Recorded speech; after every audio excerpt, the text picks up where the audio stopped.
Face the Nation moderator John Dickerson and Nancy Cordes are here with us. Thank you both for being here. John, let me just start with you. Obviously, this is not the first time we have heard something controversial from Donald Trump. But the question I have is, does this rhetoric, given the reaction that we have seen across the political spectrum, does that somehow cross a line that hasn't existed for Donald Trump before? It may cross a line, but it may not be a big enough line to really matter. He has a core group of supporters that like Donald Trump, in part because he says things that are considered controversial. And in this case, so what has happened in the past is the controversy has only sought to lock in those voters who think that normal politicians are timid, they don't understand what's going on in their lives, who have had an angry reaction to both the changes in the culture and the changes in government, and they see Trump as a conduit through which their anger can be channeled. And so, yes, he may get a fact wrong or two now and again, but he speaks to a deeper truth that they believe in. And so that's been the pattern so far. In this case, in talking to his supporters, there is a kind of like he's just speaking common sense. And so there has been condemnation, but will that be the thing that finally causes the thing everybody's been waiting for with Donald Trump? We're not sure. Nancy, you know, several of the GOP candidates have come out to criticize Donald Trump for these comments, but Ted Cruz, the guy who's trailing right behind him, has sort of given a lukewarm response to it. He hasn't criticized Mr. Trump. Probably the strongest criticism came from Lindsey Graham, but he's at 1% in the polls. What's the strategy here for Cruz? Well, it's not like Ted Cruz is afraid of attacking, right? He goes after Marco Rubio all the time. So it's not, you know, out of some sense of, you know, hands-off, some kind of hands-off approach. It's because he wants Donald Trump's voters at some point. They're evangelicals. They are deeply conservative. These are the people who Ted Cruz believes are rightly his voters. And so if Donald Trump does falter at some point in the future, he wants those voters to come to him. He doesn't want to alienate them. And he also wants to sort of position himself as sort of the responsible Trump. He shares a lot of Donald Trump's views, but he wants to show this group that he's not perhaps as unhinged as Jeb Bush put it yesterday. The responsible Trump. I like that. All right. So, John, let me ask you this, because we heard Donald Trump cite this statistic. 68% of his followers would actually follow him if he ran as an independent. How powerful a position is he in now when it comes to the GOP? If you're hearing that, what are you thinking? Well, they've always known and have always been nervous about this idea. It's why, even in the criticism now, nobody's saying that they wouldn't support him if he became the nominee. They don't want to lose his voters. And what does that mean? And this builds on what Nancy's saying about Ted Cruz, is that there are a lot of voters out there who may not have fought through the whole ban Muslims thing. And so they think, that's interesting. And they can perhaps be explain to them why in the American tradition we don't define entire groups by the behavior of a few individuals, that this is against the founding principles of the country, which is that there shouldn't be a religious test. And once explained, they would say, oh, well, that makes sense. But if that dialogue doesn't happen and you just start calling Trump a racist, then they think you're calling them a racist. I'm thinking of this from the perspective of a Republican candidate in the Republican Party.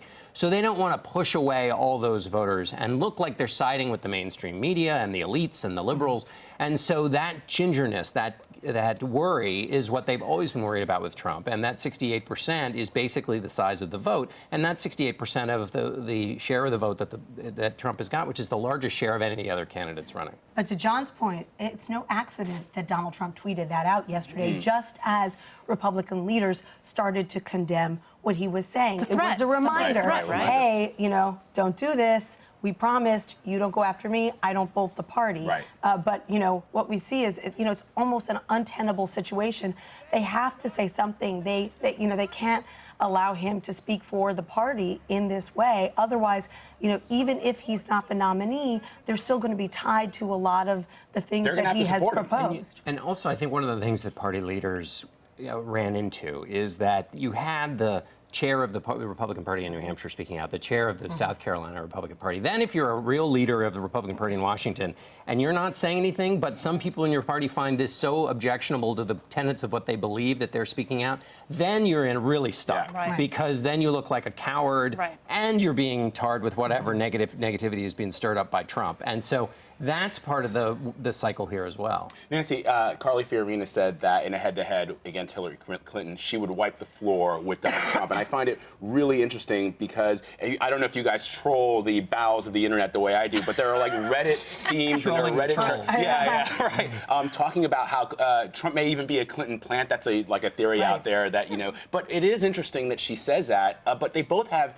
very high dislike ratings. Right. In fact, she has even slightly higher dislike ratings in the latest poll than Donald Trump does, which was surprising. You know, the fact is, though, that even though, you know, she's obviously so far ahead of her nearest competitor that Democratic voters pretty much know she's very likely to be the nominee with Donald Trump, Republican voters have a lot of other options. And so, you know, for him, those dislike numbers are a bigger problem, at least in the short term. When we get to a general election, unless she can turn some of that around, and depending on who her opponent is, that could be a problem for her. Oh, we have to get going, but really quickly, long-term implications of this kind of rhetoric on the GOP and on the future of politics, because we've seen some ugly discourse. It's here. like almost like for the battle of the soul of the Republican Party this election. It is. We'll see. In other words, you know, we cycle through big, grand moments pretty quickly in our news cycles these days. And so if this dissipates, then we'll move on to whatever the next thing. I think there is what is at the center of this, though, is that there is a core group of voters out there Republicans would like to get, but a core group of voters who are also pretty raucous and who allow Trump to exist and who feed off of what he's doing and who then can be appealed to by some of the things that Trump is doing. And so that is a tension for the Republicans running because they want those voters, but they also don't want to sign up for the policies that make some of those voters most excited. And that's something that has to be wrestled with, either whether it's on this question of a Muslim lockout or the question of immigration, which is usually the thing that's roiled the party in terms of the way people feel. There is this belief among some in the Republican Party that the party's problem in the past several election cycles is that they just haven't nominated someone who was conservative enough, that they went to the middle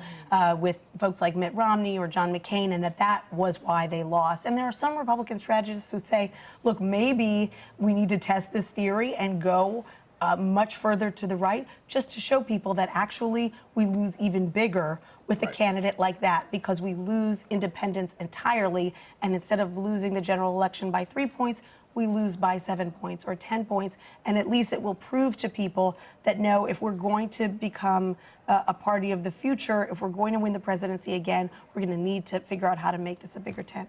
All right, Nancy Cordes, John Dickerson, thank you both for your insight. You're welcome. Well, if you want to know how America is reacting to Trump's contentious comments, Republican strategist and CBS News contributor Frank Luntz conducted a focus group of bipartisan voters here at CBS. We'll have their candid responses for you later this hour.